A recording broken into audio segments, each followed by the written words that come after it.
পড়া মেয়েদের একটি কমন সমস্যা, কারো বা বেশি পড়ে কারো বা কম পড়ে, আর আমরা এটা নিয়ে সবসময় খুব টেনশনে থাকি।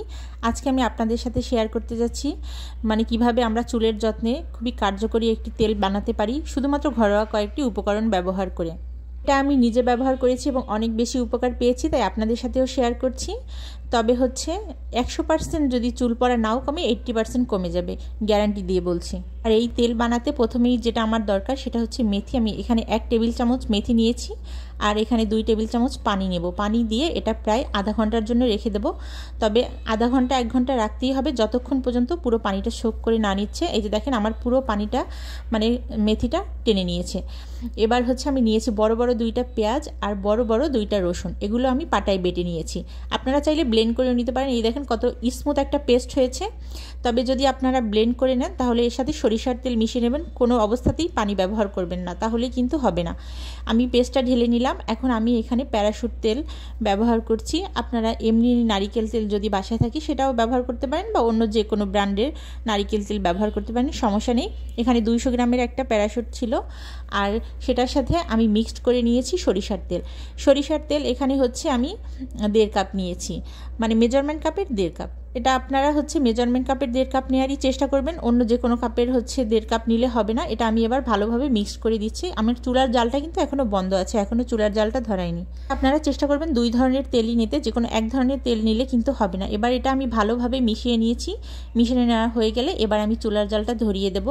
আর চুলার জালটা ধরিয়ে একদম লো হিটে রাখতে হবে। এই যে আমি দেখিয়ে দিলাম চুলার জালটা, যেহেতু এখানে সরিষার তেল আছে এখানে কিন্তু ফেনা ক্রিয়েট হবে। একটু গরম হওয়ার পরই দেখেন ফেনা ক্রিয়েট হয়ে গেছে। আমি একদম লো হিটে দিয়েছি, এটা তো আপনারা দেখেছেনই।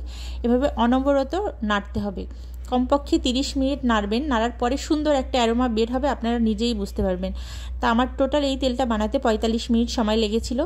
এখানে আমি যে উপকরণগুলো দিয়েছি সেটা একদম ভাজা ভাজা হয়ে যাবে, কালারটা চেঞ্জ হয়ে আসবে, আর অনেক সুন্দর একটা অ্যারোমা বের হবে। আর এতে আমি কিছুটা কালো জিরা অ্যাড করে নিয়েছিলাম, এটা অপশনাল, এটা না দিলেও চলবে, কোনো সমস্যা নেই। এই যে দেখেন একদমই লালচে কালার হয়ে গেছে। 45 মিনিট পরে আমার তেলটা পুরোপুরি কমপ্লিট। আমি এবার ঠান্ডা করতে দিয়েছি। ঠান্ডা হয়ে গেলে আমি একটা ছাঁকনির সাহায্যে ছেঁকে নেব। আর এখানে আমি একটা পরিষ্কার গামছা নিয়েছি, আপনারা যে কোনো টাওয়াল ব্যবহার করতে পারেন, বা পরিষ্কার যে কোনো কাপড় ব্যবহার করলেই হবে। এভাবে ছেঁকে নেবেন, যাতে কারণ এমনি ছাঁকনি দিয়ে যদি ছাঁকা হয় তাহলে দেখা যাবে যে যে উপকরণটা আমি মিক্সড করেছি তেলের সাথে, ওটা কিছুটা তেলের সাথে অ্যাড হয়ে যাবে। এরপরে আমি এর সাথে 6টা, কমপক্ষে 6টা আমার পরিমাণ অনুযায়ী ইকাপ ব্যবহার করবে। এটা যে কোনো দোকানে আপনারা পেয়ে যাবেন। আর পরিমাণটা অবশ্যই ঠিক রাখবেন, তাহলেই কার্যকরী হবে, কম বেশি হলে কিন্তু সমস্যা। এরপর মিশিয়ে এটা আপনারা 6 মাস পর্যন্ত রেখে দিতে পারেন। আর সপ্তাহে এটা 2 থেকে 3 দিন ব্যবহার করবেন। আর এটা দিয়েই যে শ্যাম্পু করে ফেলতে হবে এমন কোনো কথা নেই, আপনি পুরো সপ্তাহ ধরেও দিতে পারেন, কোনো সমস্যা নেই। 1 মাস ব্যবহার করার পরেই আপনি রেজাল্টটা পাবেন। আর এখানে কনস্ট্রাকশন কাজ চলছে, তাই পিছে অনেক আওয়াজ হচ্ছে। আশা করি ক্ষমা সুন্দর দৃষ্টিতে দেখবেন। সবাই ভালো থাকবেন। আল্লাহ হাফেজ।